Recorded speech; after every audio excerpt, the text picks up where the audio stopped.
ആ എന്ത് കാര്യ നന്ദൻ ഒരുമിച്ചിരുന്ന് സംസാരിക്കാനുള്ളത്? ബലരാമനങ്ങൾ വരട്ടെ, ഒരുമിച്ചിരിക്കുമ്പോ പറയാം. ആ വിഷയത്തിനെ കുറിച്ചൊരു സൂചനയെങ്കിലും പറഞ്ഞിട്ട് പോ. ആ പറഞ്ഞല്ലേ, അങ്കിൾ വരട്ടെ. എന്നെ കുറിച്ച് എന്തെങ്കിലും സംസാരിക്കാനാണോ പോകുന്നത്? പലതും സംസാരിക്കണം. ഈശ്വരാ,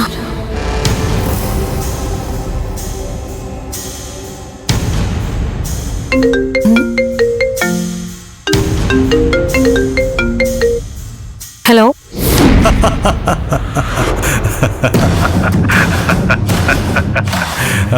ഹായ് മീര.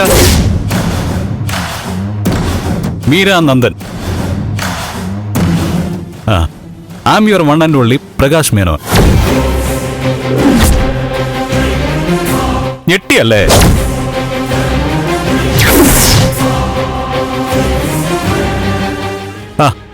മീര, ഇത് പുതിയ നമ്പറാ. പഴയ നമ്പർ നീ ബ്ലോക്ക് ചെയ്തെന്ന് എനിക്കറിയാം.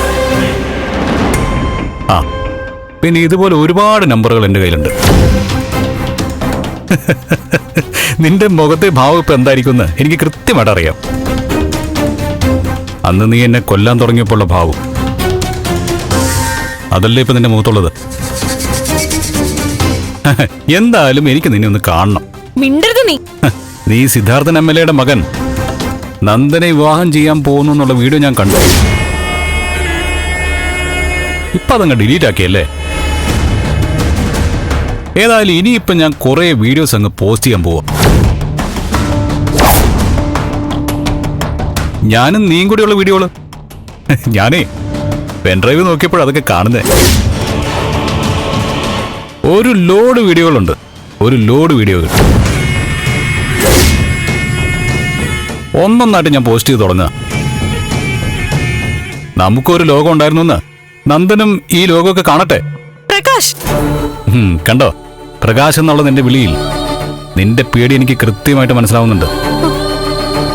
നീ പേടിച്ചു, കിടുങ്ങി വിറച്ചു അല്ലേ? സത്യം പറ. പേടിക്കണ്ട. നമ്മൾ തമ്മിൽ കണ്ടു കഴിഞ്ഞിട്ട് പോസ്റ്റ് ചെയ്യണോ വേണ്ടോ എന്ന് ഞാൻ തീരുമാനിക്കും. അപ്പൊ നമുക്ക് വൈകാതെ കാണാം. അതുവരെ എന്റെ മീരക്കുട്ടി പേടിക്കണ്ട. എന്റെ ഭാഗത്തുനിന്ന് കടുത്ത നീക്കങ്ങളൊന്നും ഉണ്ടാകില്ല. ബായ്.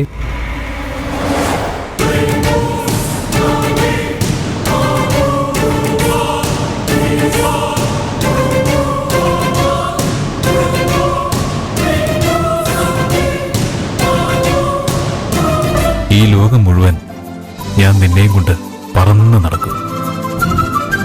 റിയലി പ്രകാശ്? ശരിക്കും. അതിലൊരു മാറ്റവുമില്ല.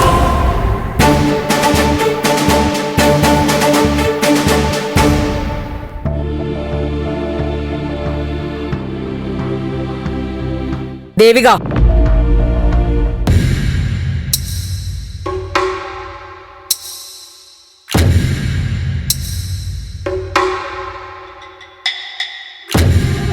നീ മീരയോട് എന്തൊക്കെ പറഞ്ഞു കൊടുത്തു? മീരയോട് ഒരുപാട് കാര്യങ്ങൾ സംസാരിച്ചിട്ടുണ്ട്. ആന്റി ഇതിൽ ഏതാ ഉദ്ദേശിക്കുന്നത്? ആ വീഡിയോ ഡിലീറ്റ് ചെയ്യാൻ നീയാണോ ഉപദേശം കൊടുത്തത്? ആ വീഡിയോ പോസ്റ്റ് ചെയ്യാൻ ആന്റിയാണോ ഉപദേശം കൊടുത്തേ? ചോദിച്ചതിന് ഉത്തരം പറയടി. ഞാൻ ചോദിച്ചതും ചോദ്യമല്ലേ? അതിനുത്തരം പറയണോ ആന്റി?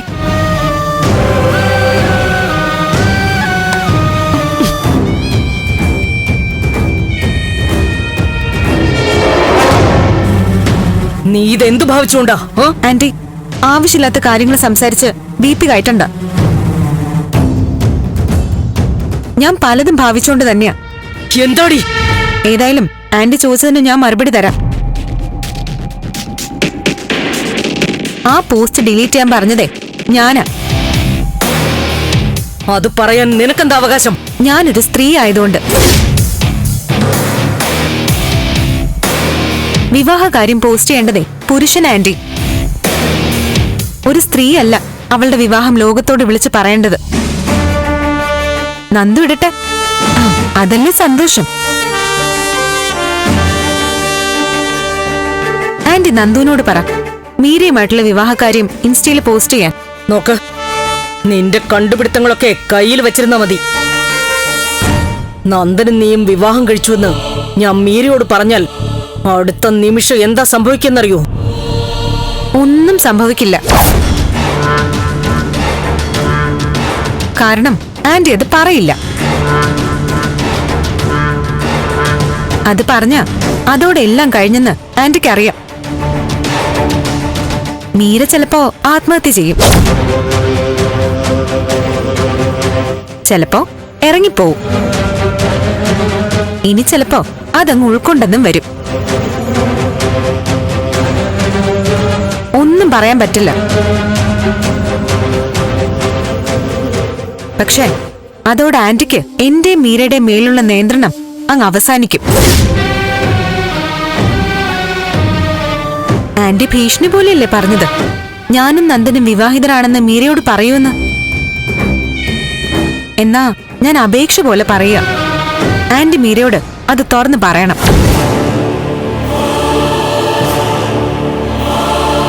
ആ പാവത്തിന് ഇങ്ങനെ ആശ കൊടുത്ത് മുന്നോട്ട് പോവരുത്. ഓ, അങ്ങനെയാണല്ലേ? അതെ ആന്റി, ആ മീരെ കാണുമ്പോ എനിക്ക് സഹതാപോ. ആ കുട്ടിയെ ഇങ്ങനെ പറ്റിക്കാതെ ഒന്ന് തുറന്ന് പറയണോ ആന്റി? ആന്റി എന്നെയും നന്ദുവിനെയും പിരിക്കാൻ ശ്രമിച്ച് വെറുതെ സമയം കളയണ്ട. മരണത്തിന് മാത്രമേ ഞങ്ങളെ വേർപിരിക്കാൻ പറ്റൂ. മരണം കൊണ്ടേ നിങ്ങളെ പിരിക്കാൻ പറ്റൂ എന്നാണെങ്കിൽ മരണം കൊണ്ട് തന്നെ ഞാൻ പിരിക്കും. ആരുടെ മരണം കൊണ്ട്? എന്റെ മരണം കൊണ്ടോ? ആന്റി, ഞാൻ മരിച്ചാ നന്ദു എന്നോടൊപ്പം മരിക്കും.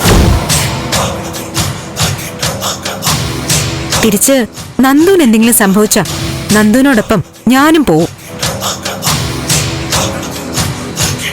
അപ്പൊ പിന്നെ അങ്ങനെ ആന്റി വിചാരിച്ച കാര്യങ്ങൾ നടക്കാൻ പോകുന്നില്ല.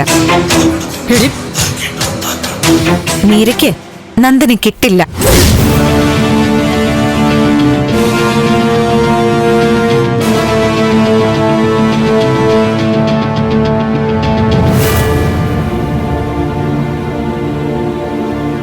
പ്രഭ, താൻ ഇതുവരെ നടത്തിക്കൊണ്ടിരുന്ന ഒരു യുദ്ധമുണ്ടല്ലോ, സത്യമറിഞ്ഞ മീര ആത്മഹത്യ ചെയ്യും എന്നൊരു ഭീഷണി എടുത്ത് മുന്നിൽ വെച്ചുകൊണ്ടുള്ള യുദ്ധം, അതിന് ഏറ്റവും കൃത്യമായ മറുപടിയാ ദേവകി ഇപ്പൊ പറഞ്ഞത്. ദേവിയില്ലാതെ നന്ദനോ നന്ദനില്ലാതെ ദേവിയോ ഈ ഭൂമിയിൽ ജീവിക്കില്ല. അതുകൊണ്ട് നടക്കാത്ത കാര്യങ്ങൾ സ്വപ്നം കണ്ട് വെറുതെ എല്ലാവരുടെ ജീവിതവും നശിപ്പിക്കണ്ട.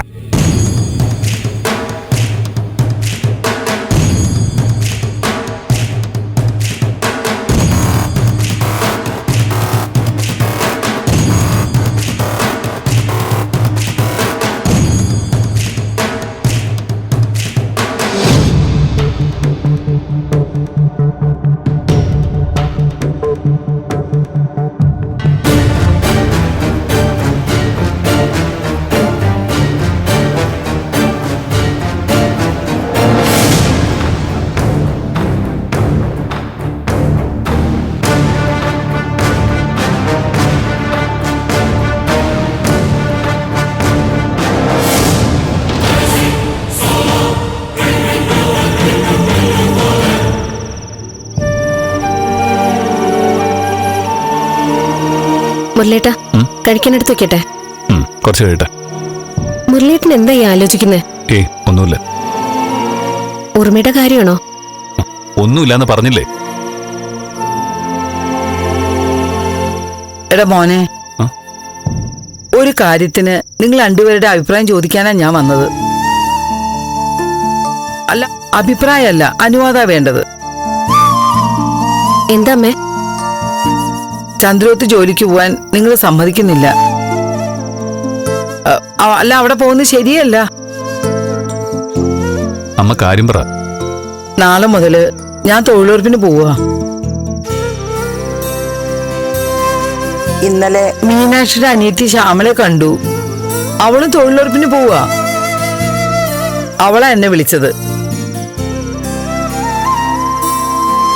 മുരളി, ചന്ദ്രവതിക്ക് പോണ്ടെന്ന് നീ പറഞ്ഞു. ഇത് പക്ഷേ തടയലടാ മോനെ. മുരളേട്ടൻ എന്തു പറയുന്നു? നല്ലൊരു തീരുമാനോ. ജോലി ചെയ്ത് ജീവിക്കാന്ന് വെച്ചാ അതൊരു അന്തസ് തന്നെയാ. ചന്ദ്രോത്തെ അടുക്കളപ്പണി വേണ്ടാന്ന് പറഞ്ഞത് അടുക്കളപ്പണിയോ ചന്ദ്രോത്തോ മോശമായതുകൊണ്ടല്ലേ? ആ സ്ത്രീയുടെ മനസ്സ് ദുഷിച്ചതായതുകൊണ്ട്. അമ്മ സന്തോഷത്തോടെ തൊഴിലുറപ്പിന് പോണം. 2 ദിവസം പോയി കഴിയുമ്പോൾ അറിയാലോ അമ്മയ്ക്ക് പറ്റൂല്ലെന്ന്. പറ്റാത്താണെങ്കിൽ വിട്ടിട്ടിങ്ങി വന്നാൽ മതി. പിന്നെ വീട്ടിലെ ചെലവുകൾ കൂടുന്നു. ഞാനൊരാൾ ഓട്ടോ ഓടി കഴിഞ്ഞാൽ എത്ര കിട്ടും? അതൊന്നും ആലോചിച്ച് അമ്മ വിഷമിക്കണ്ട. അമ്മ ജോലിക്ക് പോയില്ലെങ്കിലും നിങ്ങളാരും പട്ടിണി കിടക്കേണ്ടി വരില്ല, അത് ഉറപ്പിച്ചോ. അതൊക്കെ എനിക്ക് അറിയാടാ. എന്നാ പിന്നെ നാളെ മുതൽ ഞാൻ ജോലിക്ക് പോവാ. ആയിക്കോട്ടെ. മുരളി, ആ ഉറുമിയുടെ കാര്യം ബാംഗ്ലൂർ പോയി ഒന്ന് അന്വേഷിക്കണ്ടടാ. അവക്കിപ്പോ നമ്മളെ വേണ്ടെന്നല്ലേ പറയുന്നത്. ആവശ്യമാണെന്ന് തോന്നുമ്പോ അവൾ ഇനിയും വിളിക്കും. അപ്പൊ നോക്കാം. അല്ലടാ, ഉറുമി അവിടെ. നീ കഴിക്കാൻ എടുക്കടി. ആവശ്യമില്ലാത്ത കാര്യം സംസാരിച്ചിട്ട് എന്താ കാര്യം? അമ്മ വാ.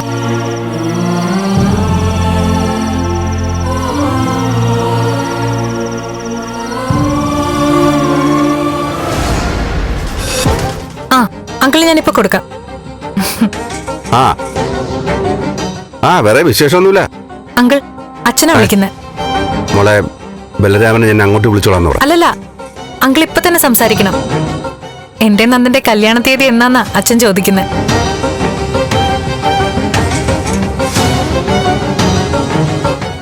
ഫോൺ വാങ്ങി സംസാരിക്ക് സിദ്ധു. ഞാൻ തിരിച്ചു വിളിക്കാമേ.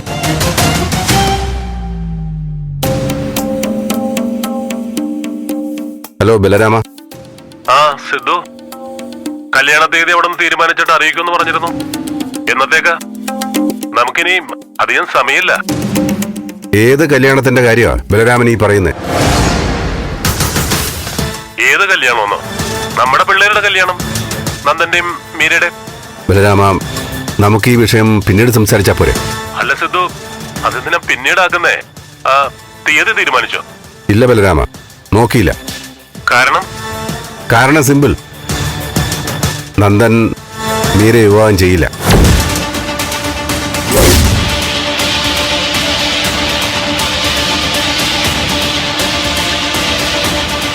അതെ ബലരാമൻ, ഈ വിഷയം നമുക്ക് നേരിട്ട് സംസാരിക്കാം. നേരിട്ടല്ല, ഇപ്പൊ അറിയണം. എന്തുകൊണ്ടാ നന്ദന്റെയും മീരയുടെയും കല്യാണം നടക്കില്ല എന്ന് താൻ പറയാൻ കാരണം? ബലരാമൻ, ദേഷ്യപ്പെട്ടിട്ട് കാര്യമില്ല. നമുക്ക് നേരിൽ സംസാരിക്കാം. എടോ സിദ്ധാർത്ഥ, മാന്യന്മാർക്ക് വാക്കിന് വില വേണം. വാക്കിന് വിലയുള്ളതുകൊണ്ടാണോ ഈ കല്യാണം നടക്കില്ല എന്ന് ഞാൻ പറഞ്ഞത്?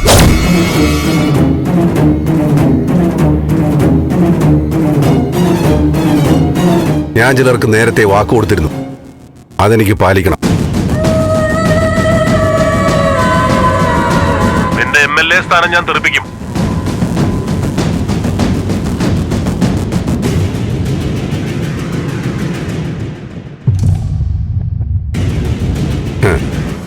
MLA സ്ഥാനം കണ്ടുകൊണ്ടല്ല ബലരാമ സിദ്ധാർത്ഥൻ ജനിച്ചതും ജനങ്ങൾക്കിടയിലേക്ക് ഇറങ്ങിയതും. പൊതുപ്രവർത്തനമാണ് എനിക്കിഷ്ടം, രാഷ്ട്രീയ പ്രവർത്തനമല്ല. പിന്നെ ഞാൻ MLA ആവണമെന്ന് ജനങ്ങൾ ആഗ്രഹിച്ച ലോകത്തൊരു ബലരാമനും അത് തടയാനും പറ്റില്ല. താൻ വെറുതെ ദേഷ്യപ്പെടണ്ട. 2 കുടുംബങ്ങളിലെ നല്ലതിനു വേണ്ടിയാണ് ഞാൻ ഈ പറയുന്നത്. വേണ്ട ബലരാമ, നമുക്കിത് വേണ്ട. ഈ കല്യാണം നടക്കില്ല.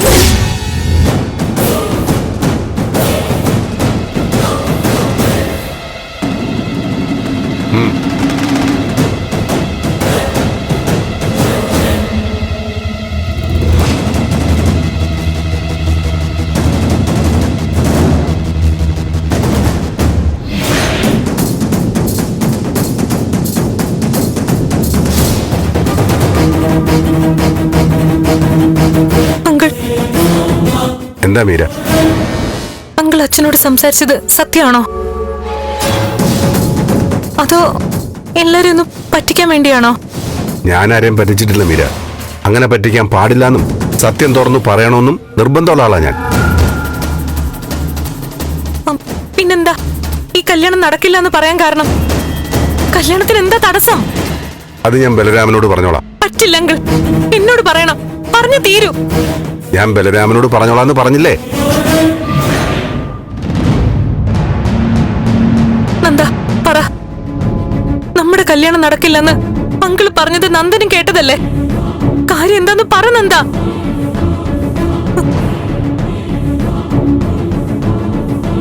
ആന്റി, ഇവിടെ ഞാൻ അറിയാതെ എന്തൊക്കെയോ സംഭവിക്കുന്നുണ്ട്. അതെന്താന്ന് എനിക്ക് ഇപ്പൊ അറിയണം. എന്റെ മോളെ, അങ്കിൾ ഇതൊരു തമാശയ്ക്ക് വേണ്ടി പറഞ്ഞതാ. എല്ലാവരും ഒന്ന് പറ്റിക്കാൻ വേണ്ടിട്ട് പറഞ്ഞതാ. പറ്റിക്കാനോ? ഇത്രയും നാളും താനല്ലേ എല്ലാരും പറ്റിച്ചത്, ഈ മോളെ ഉൾപ്പെടെ. എന്നിട്ട് ഞാൻ പറ്റിക്കുന്നോ? ഞാൻ ആരെയും പറ്റിച്ചില്ല. മീര നമ്മുടെ കുട്ടിയാ, ഈ വീട്ടിലെ കുട്ടി. നന്ദൻ താലി കെട്ടിയ പെണ്ണ്. നന്ദൻ താലിയെടുത്ത് ആരെയാ? യഥാർത്ഥത്തിൽ നന്ദൻ താലിയെടുത്ത് ആരെയാന്ന്? മീരയാണോ?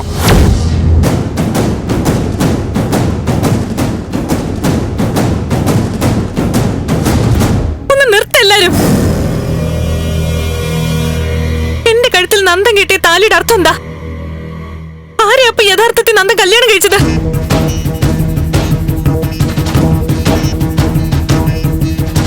മീര, ഈ താലി നിന്റെ കഴുത്തിൽ നന്ദൻ കെട്ടിയത് ഒരു നാടകത്തിന്റെ ഭാഗമാണെന്നുള്ളത് നിനക്കറിയാം.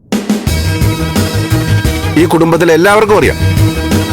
സത്യം പറ, അങ്ങനെയല്ലേ?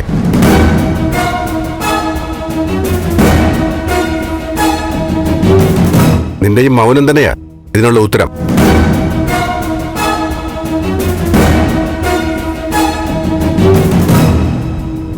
മോളെ, നന്ദൻ യഥാർത്ഥത്തിൽ താലി കെട്ടി ഭാര്യയാക്കിയത് മറ്റൊരാളെയാ. അത് പ്രഭയ്ക്കും അറിയാം. പക്ഷേ പ്രഭ കുടുംബ പാരമ്പര്യം കാത്തു സൂക്ഷിക്കാനെന്ന് പറഞ്ഞ് വൃത്തികെട്ട ഈഗോ കാണിച്ചു. ആ കഥകളൊക്കെ നിന്നിൽ നിന്ന് മറച്ചു വെച്ചു.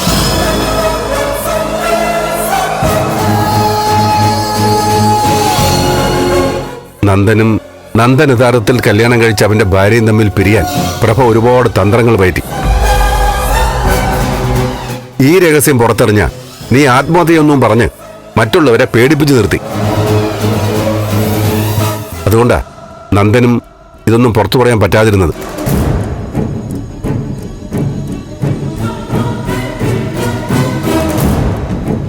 എനിക്കൊന്നുകൂടെ അറിയാനുണ്ട്. എന്താ?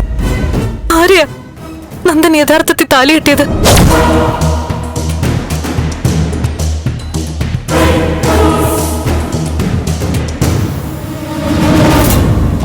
നന്ദന്റെ യഥാർത്ഥ ഭാര്യ ആരാ?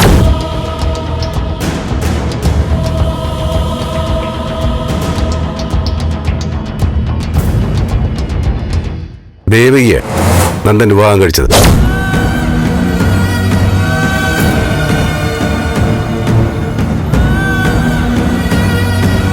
ദേവിക ഞങ്ങളുടെ മരുമകൾ.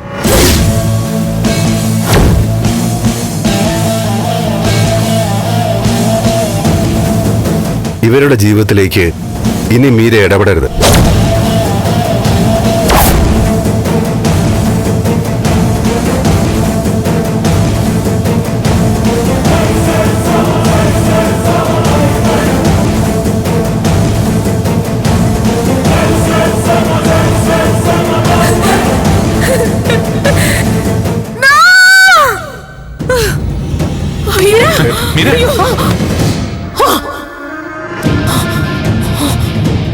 എന്താ എന്തുപറ്റി? സിദ്ധു എന്തിനാ അവളോട് സത്യമൊക്കെ തുറന്നു പറഞ്ഞത്? ഓ, സ്വപ്നം കണ്ടല്ലേ?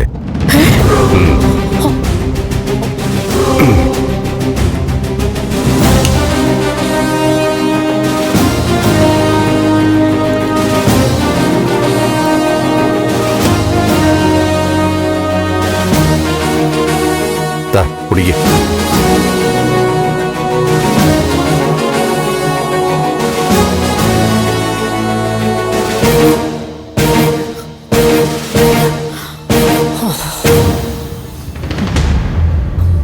ഞാൻ സത്യങ്ങളെല്ലാം തുറന്നു പറഞ്ഞു. മീര എന്തോ കടുങ്കൈ കാണിച്ചു. അങ്ങനെയല്ലേ സ്വപ്നം കണ്ടത്? എന്റെ പ്രഭേ, വക്രബുദ്ധി മനസ്സിലിട്ട് നടന്ന ഇതുപോലുള്ള പേടി സ്വപ്നങ്ങൾ കണ്ട് ഇനിയും ഞെട്ടി ഉണരും, നിലവിളിക്കും. അതുകൊണ്ട് അവർ ഓരോ നിമിഷവും പേടിച്ചായിരിക്കും ജീവിക്കുന്നത്. എന്താ കാര്യമെന്നറിയോ? ആരെങ്കിലും സത്യങ്ങളൊക്കെ പുറത്തു പറയോ, അവരുടെ കള്ളത്തരങ്ങൾ അവസാനിക്കുമെന്ന് പേടിച്ച്. എന്റെ പ്രഭ, ഈ ദുസ്വപ്നമൊക്കെ വരാൻ പോകുന്ന അപകട സൂചനയായിട്ട് എടുക്കും. പിന്നെ മീരയോട് താനെല്ലാം തുറന്നു പറയും. ശാന്തമായ മനസ്സോടെ ബാക്കിയുള്ള ജീവിതം കഴിക്കാം.